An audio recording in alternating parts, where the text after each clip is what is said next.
வணக்கம். இன்றைய கதையின் பெயர் காளான். எழுதியவர் திருமதி சிவசங்கரி அவர்கள். வாசிப்பது காயத்ரி ஸ்ரீராம். சங்கர் புரண்டு படுத்தான். தூக்கம் போய்விட்டது. மணி என்ன? ரேடியம் டயல் கடிகாரம் 5 என்றது. சப்தம் இல்லாமல் எழுந்து உட்கார்ந்து 2 கைகளையும் தேய்த்து முகத்தில் ஒற்றிக்கொண்டான். உடம்பை முறுக்கி சின்னதாய் சோம்பல் முறித்த போது அன்று தங்களது திருமண நாள் என்பது ஞாபகத்துக்கு வந்தது. 5 வருஷங்கள் முடிந்து 6வது எட்டி பார்க்கிறதா? வேதனை கலந்த சிரிப்பொன்று ஒரு பக்கமாய் உதட்டிலிருந்து சீறியது. தலையை திருப்பி பக்கத்தில் உறங்கும் சித்ராவை பார்த்தான். நிலா முகம், நல்ல வெளுப்பு, சற்றே திறந்த உதடுகள், நெற்றியில் அலட்சியமாய் படர்ந்திருக்கும் முடிக்கற்றை. அதே சித்ராதான். 5 வருஷங்களுக்கு முன் இவன் கைப்பிடித்த போது இருந்த சித்ராதான். முகத்தளவில் மட்டும். கனத்த நெஞ்சோடு சங்கர் எழுந்து டீப்பாய் மேலிருந்த சிகரெட் தீப்பெட்டி எடுத்துக்கொண்டு பால்கனி கதவை திறந்து வெளியே போனான். காலை நேரத்து டெல்லி ரொம்ப சமர்த்தாக இருந்தது. செப்டம்பர் மாசத்து பூக்கள் அந்த அரைக்குறை இருட்டில் வெளுப்பும் சிவப்புமாய் பளிச்சிட்டன. சிகரெட்டை பற்ற வைத்துக்கொண்டு சுவர் மேல் சாய்ந்தான். சின்ன வயசு சித்ராவின் நினைப்பு ஆளை ஓட ஓட விரட்டியது. என்ன சிரிப்பு, என்ன துருதுருப்பு, லொடலொடவென்று என்ன பேச்சு! சித்ரா அவனுக்கு சொந்தம்தான். ஒன்றுவிட்ட மாமாவின் பெண். மாமா கோயம்புத்தூர் மில் சொந்தக்காரர்களில் ஒருவர். உறவினர் வீட்டு திருமணத்துக்கு போயிருந்த போது முதலில் அந்த வாயையும் துருதுருப்பையும் சங்கர் அனுபவித்தான். சித்ரா அவனை விட 9 வயசு சின்னவள். அப்போது அவன் BA கடைசி வருஷம். அவள் பள்ளிக்கூடத்தில் ஏதோ ஒரு வகுப்பு. அகல ஜரிகை பாவாடை, சட்டை, ஒட்டியானம், குண்டு ஜிமிக்கி, படா ஸ்டைல். சந்தன கிண்ணத்தோடு குறுக்கும் நெடுக்குமாய் ஓடினவளின் கால் தடுக்க அத்தனை சந்தனமும் அருகில் உட்கார்ந்திருந்த இவன் மேல் கொட்ட, பக்கத்தில் நின்றிருந்த பெரியம்மா, அதென்னடி கால் தரையில படாம ஒரு ஓட்டம், நிதானம் வேணாம் பொம்பளை குட்டைக்கு என்று திட்ட, அவரே சும்மா இருக்கார். அப்புறம் உங்களுக்கு என்ன பெரியம்மா, வேணும் நான் கொட்டினேன், என்னமோ கால் தடுக்கிடுச்சு, சந்தனம் தானே கம கமன்னு இருக்கும், ஆளை விரட்டாதீங்க என்று பெரியம்மாவிடம் நீளமாய் பேசிவிட்டு இவன் பக்கம் திரும்பி சாரி என்று சொல்லி புன்னகைத்தபடி திரும்ப அதே வேகத்துடன் ஓடிப்போனாள். இந்த நிகழ்ச்சி முதலில் சங்கருக்கு நினைப்பில்லை. கல்யாணம் ஆனதும் சித்ரா எடுத்து சொன்ன பிறகே ஞாபகத்துக்கு வந்தது. 10 வயசில் நடந்த சம்பவத்தை சித்ரா மறக்காமல் இருந்தது கூட பெருசில்லை. அப்புறம் இங்கு அங்கு அரை நிமிஷம், 1 நிமிஷம் என்று இவனை சந்தித்ததை கூட மனசில் குறித்து வைத்து கொண்டதும் அல்லாமல், திருமண பேச்சை பெற்றவர் எடுத்ததும் நாசுக்காக இவனையே தான் மணக்க விரும்புவதை அவர்களிடம் தெரிவித்தாளே, அதுதான் நிஜமாகவே வியப்பில் ஆழ்த்தும் சமாச்சாரம். BA முடித்து MA முடித்து அமெரிக்காவிலிருந்த அண்ணாவின் உதவியுடன் அங்கே சென்று MBA படித்து நியூயார்க்கில் 2 வருஷம் வேலை பார்த்து 2 பேரும் அயல்நாட்டிலே தங்கிட்டா எப்படி? இங்கே இருக்கிற பணம், அந்தஸ்து, சௌகரியம் நமக்கு போதாதா என்று சதா அம்மா புலம்பியது தாங்காமல் தன் 30வது வயசில் இந்தியாவுக்கு வந்து டெல்லியில் அருமையான வேலை ஒன்றில் அமர்ந்த பிறகு சித்ராவின் தந்தை ஒரு நாள் சொல்லாமல் கொள்ளாமல் இவனை தேடிக் கொண்டு வந்தார். அப்பா அம்மாவிடம் பேசிவிட்டாராம். அவர்களுக்கு சம்மதமாம். இவன் என்று சொல்லிவிட்டால் முகூர்த்தத்தை குறித்துவிடலாமாம். சங்கருக்கு ரொம்ப ஆச்சரியமாக இருந்தது. என்னை விட 9 வயசு சின்னவள், சின்ன குழந்தை, அவளையா? ஆனால் இந்த எண்ணமெல்லாம் அடுத்த வாரம் அவளை பார்க்கும் வரையில்தான். சாட்டை சாட்டையாய் காலும் கையும் நிலா முகமும் வாய் நிறைய சிரிப்புமாய் 21 வயசு பெண்ணாக அவளை பார்த்ததும் சங்கர் மயங்கித்தான் போனான். மனசை சந்தோஷம் விசிறிவிட அவன் திருமணத்துக்கு சம்மதிக்க உடனடியாக நிச்சயதாம்பூலம் நடந்தது.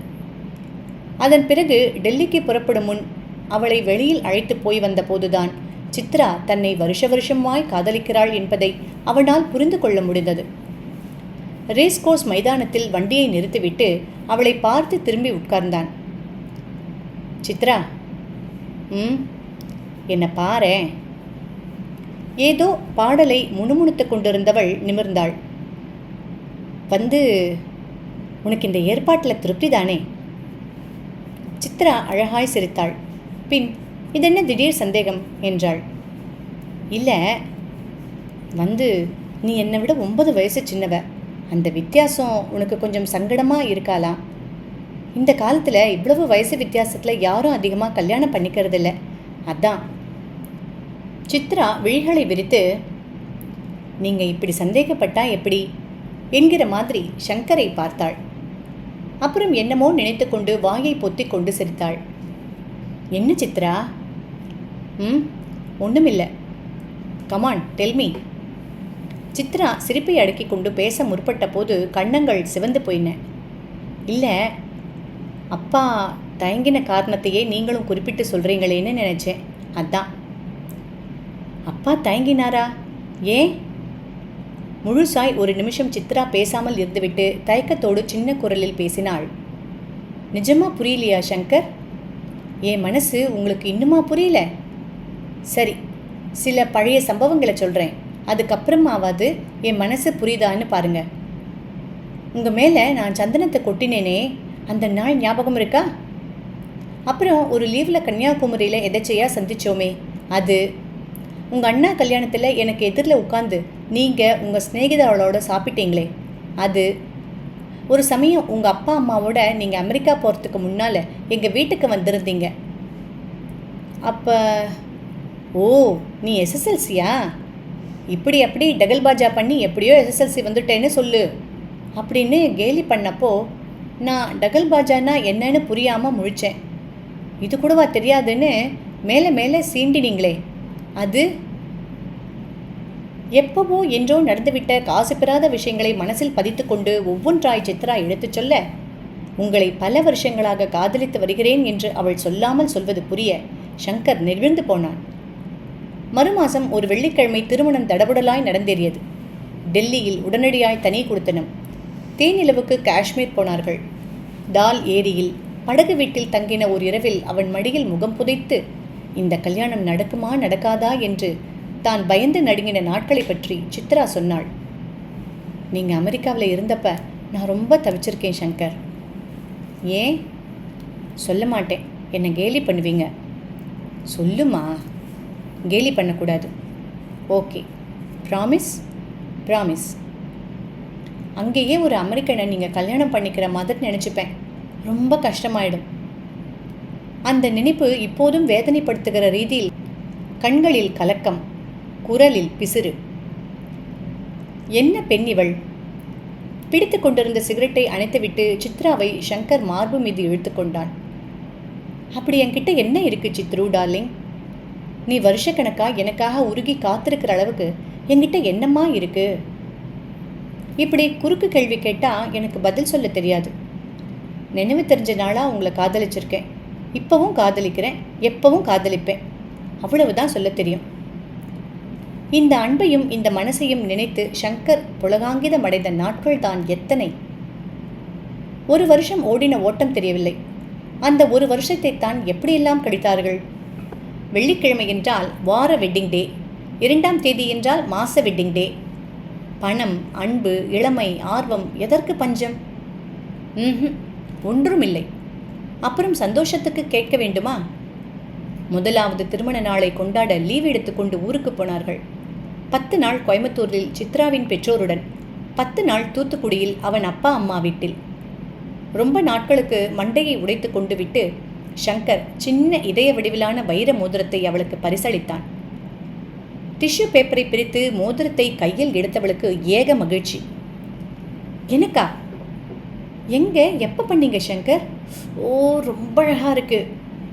அந்த குதிப்பும் குதூகலமும் திருப்தியாக இருக்க, உன்கிட்ட ஏற்கனவே வைரஸ் செட்டு அது இதுன்னு அத்தனையும் இருக்கேன்றதால ரொம்ப யோசித்து இதை செய்தேன். சித்ரு, உனக்கு நிஜமாக பிடிச்சிருக்கா? I love this Shankar. எத்தனை இருந்தாலும் நீங்கள் இப்படி பிளான் பண்ணி சர்ப்ரைஸாக கொடுக்கறதுக்கு ஈடாகுமா? ரொம்ப அழகாக இருக்குது. இனிமே விரலை விட்டு கழட்டாமல் நான் இதை போட்டுக்க போகிறேன். ஆமாம், ஒவ்வொரு கல்யாண நாளுக்கும் ஒரு மோதிரம் கொடுத்தீங்கன்னா 10 விரலுக்கும் 10 மோதிரம் ஆச்சு. அப்புறம் வேற என்ன கொடுப்பீங்க? கொஞ்சம் நிறுத்தின சித்ரா கிளுகிளுவென்று சிரிக்கத் தொடங்கினாள். 10 விரல்லையும் மோதிரங்களை போட்டுக்கிட்டா எப்படி இருக்கும் சங்கர்? ஒரு மகாராணி மாதிரி. ராஜாதி ராஜ ராஜகம்பீர மகாராணி சித்ரா சங்கர் பராக் பராக். தொடர்ந்து சிரிப்பு அலை அலையாய். என்ன சிரிப்பது? வாய் ஓயாமல் தானும் சிரித்து அருகில் நிற்பவரையும் தொற்றிக்கொள்ளும் சிரிப்பை சிரிக்க சித்ரா யாரிடம் கற்றுக்கொண்டாள்? ஆனால் இந்த சித்ரா ஒரு வினோத கலவைதான். ஒரு நிமிஷம் சிரிப்பாள், மறு நிமிஷம் ஒன்றுமே இல்லாத விஷயத்துக்காக ஆடிப்போவாள். அன்றும் அப்படித்தான். இரவு நேரம். ஷங்கர் கிரஹாம் கிரீனின் எண்ட் ஆஃப் தி அஃபேர் புத்தகத்தில் லைத்திருந்தான். ஷங்கர், டார்லிங். என்னம்மா? நிமிர்ந்து பார்த்தவன் அவள் என்னமோ விசனத்தில் இருப்பது புரிய புத்தகத்தை மூடி வைத்துவிட்டு கிட்ட வந்தமர்ந்தான். என்ன சித்ரு? நான் ஏன் இன்னும் கர்ப்பமாகலை ஷங்கர்? முகத்தை ரொம்ப தீவிரமாக வைத்துக்கொண்டு திடுமென்று சித்ரா இப்படி கேட்கவும் ஷங்கருக்கு சிரிப்பு வந்துவிட்டது. இதில் சிரிக்கிறதுக்கு என்ன இருக்கு? பதில் சொல்லாமல் ஷங்கர் தொடர்ந்து சிரித்தான்.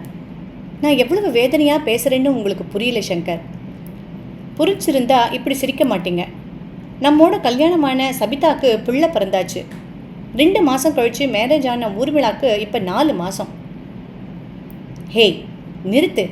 இப்படி பட்டியல் போட்டு வருத்தப்படும்படி இப்போ நமக்கு 10 வருஷம் ஆச்சு. 1 வருஷம் கூட ஆகலையே. Come on, take it easy. ஈஸியாக எப்படி எடுத்துக்கிறது ஷங்கர்? இல்லை, என்கிட்ட ஏதோ கோளாறு இருக்குது. அட பைத்தியக்கார குட்டி பொண்ணு, உங்ககிட்ட ஒரு கோளாறும் இல்லை. அப்போ உங்ககிட்ட ஏதோ தப்பு. ஷங்கருக்கு திரும்ப சிரிப்பு வந்து விட்டது. யார்கிட்டையும் எந்த கோளாறும் இல்லை சித்ரு. எப்படி தெரியும்? அப்போ ஏன் நான் இன்னும் கர்ப்பமாகலை? 1 வருஷத்துக்குள்ளே குழந்தை பிறக்கலன்னு நீ தவிக்கிறது வெளியில் தெரிஞ்சால் எல்லாரும் கேலி பண்ண போகிறாங்க. ஆமாம், பண்ணட்டும். அதை பற்றி எனக்கு கவலை இல்லை. எனக்கு ஒரு குழந்தை வேணும்.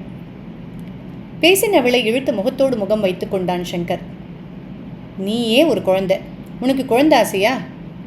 கடவுளே, இந்த பொண்ணை வச்சுக்கிட்டு நான் என்ன பண்ணுறது?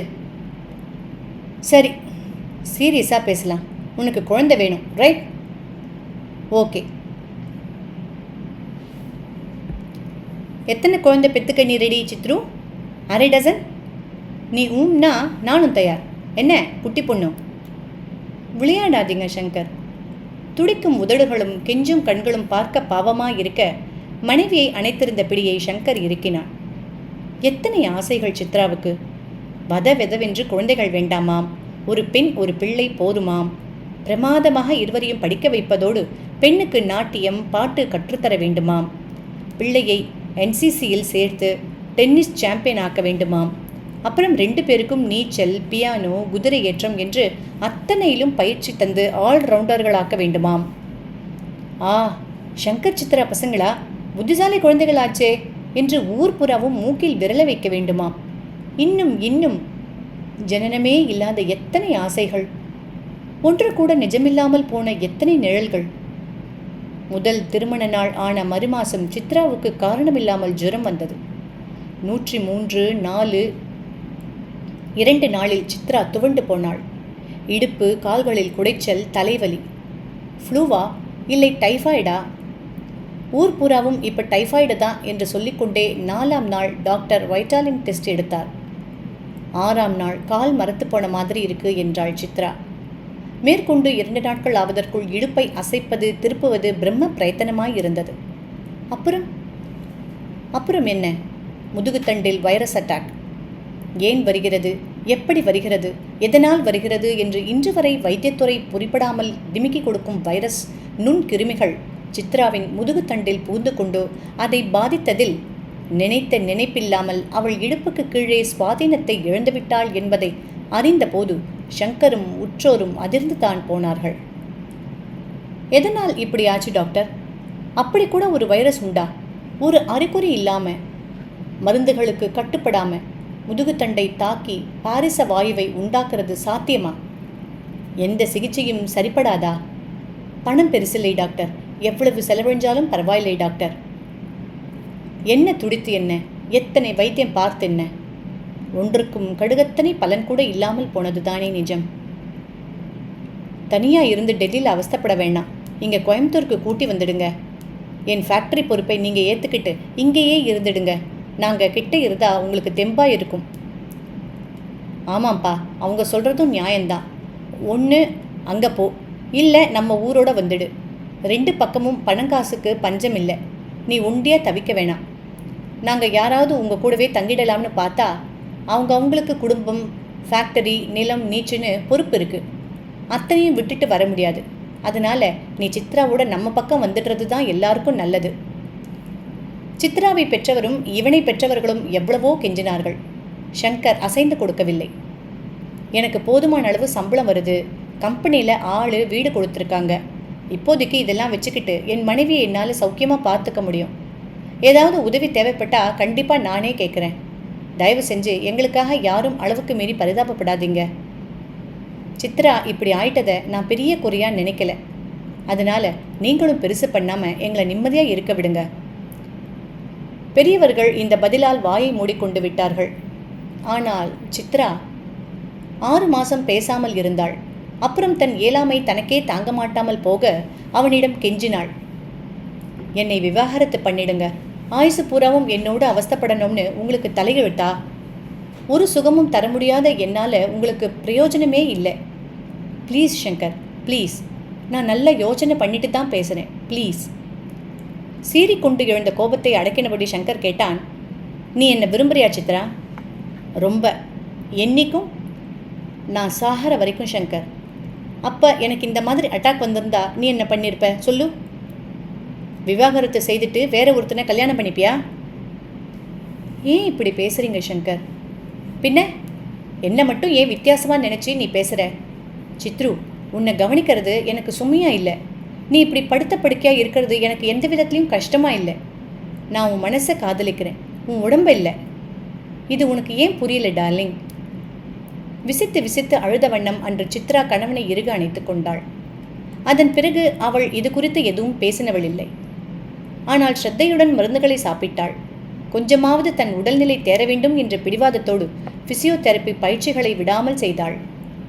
சக்கர நாற்காலியில் அமர்ந்தபடி தன்னால் என்ற விதத்தில் வீட்டை கவனித்து ஆட்களை மேய்த்து கணவனுக்கு பணிவிடைகள் செய்ய அவள் முனைந்தது கூட பொறுக்க மாட்டாதது போல் 3 வருஷங்களுக்கு பின் திரும்ப இன்னொரு வைரஸ் அட்டாக். இந்த முறை கைகளின் சுவாதீனம் பெருமளவுக்கு போனதோடு அருவியாய் கொட்டின பேச்சு திக்குவாயாகிவிட்டது. மார்பு புடவையை சரி செய்ய ஒரு வரி பேசக்கூட ஏக முயற்சிகள். உதடுகளின், கைகளின் துடிப்புகள், நாக்கின் கோணல்கள். சிகரெட் கையை சுட சங்கர் விரல்களை உதறிக்கொண்டான். ஆயாசத்துடன் படுக்கை அறைக்குள் நுழைந்த போது சித்ரா முழித்து கொண்டு விட்டதை பார்த்து அருகில் சென்று உட்கார்ந்தான். Good morning சித்ரு. குட் மார். அவள் முடிப்பதற்காக காத்திராமல் சங்கர் குனிந்து மென்மையாய் முத்தமிட்டான். Happy wedding anniversary darling. Many many happy returns of the day. சட்டென்று சித்ராவின் கண்கள் கலங்கி போயின. குளமென ஊறிய நீர் கோடாக வழியத் தொடங்கியது. நோ நோ என்றவள் மெனி ரிட்டர்ன்ஸ் வேணாம் என்றாள். ஏமா வேண்டாம்? நீங்கள் படுற கஷ்டம் போதாதா? எனக்கு ஒரு கஷ்டமும் இல்லை சித்ரு. நான் ரொம்ப சந்தோஷமாக இருக்கேன். வீணா மனசு வேதனைப்படாதேம்மா. சரி, ராத்திரி நல்லா தூங்கினியா? இன்னைக்கு லீவு போட்டுட்டு நான் உன் கூடவே இருக்கட்டுமா? கன்னத்தில் வடிந்த நீரை துடைத்து அவன் புன்னகைக்கவும் சித்ராவும் மெதுவாக சிரித்தாள். கதவை திறந்து, ஆயா, அம்மா எழுந்துட்டாங்க, கவனி என்று குரல் கொடுத்த போது ஃபோன் ஒலிக்க சங்கர் ரிசீவரை எடுத்தான். அவனுடைய எம்டி பேசினார். சேர்மனிடம் விவரத்தை சொன்னாராம். அவர் உடனடியாக ஆவண செய்துவிடு என பச்சை விளக்கு காட்டிவிட்டாராம். மெட்ராஸ் ஃபேக்டரிக்கு உங்களை GM ஆக நியமித்து மாற்றல் பண்ண இன்று ஆர்டர் கொடுக்க போகிறேன். சந்தோஷம் தானே சங்கர்? சித்ராவுக்கு 2வது அட்டாக் ஆனதிலிருந்து டெல்லியில் அவளை தனியாக பார்த்து கொள்வது சிரமமாக இருக்க முழு நேரம் கவனிக்க ஆள் இருந்தாலும் சொந்தக்காரர்கள் கிட்டத்தில் இருப்பது நல்லது என்று தோன்ற 15 நாட்களுக்கு முன் MDயை பார்த்து தன் நிலைமையை சங்கர் விளக்கினதை அவர் புரிந்து கொண்டு சேர்மனையும் புரிந்து கொள்ள வைத்ததின் விளைவுதான் இந்த ஃபோன் கால். நன்றியை தெரிவித்து ஃபோனை வைத்த சங்கர் சித்ராவிடம் விஷயத்தை சொன்னான். கோயம்புத்தூருக்கும் தூத்துக்குடிக்கும் ட்ரங்கால் போட்டு பேசினான். சென்னை கம்பெனியோடு தொடர்பு கொண்டு ஊருக்கு சற்று ஒதுக்குப்புறமான பகுதியில் தோட்டம் இருக்கும் தனி வீட்டை வாடகைக்கு எடுத்து ஃபர்னிஷ் செய்து விரைவில் தயார் செய்ய சொன்னான். அடுத்த 15ஆம் நாள் வீடு ரெடி என்று தகவல் வந்த பிறகு டெல்லி வீட்டை ஒழித்து கொண்டு தமிழ்நாடு எக்ஸ்பிரஸில் சித்ரா, ஆயாவுடன் சென்னைக்கு ஷங்கர் பயணமானான். இதோடு இந்த அத்தியாயம் முடிவுற்றது.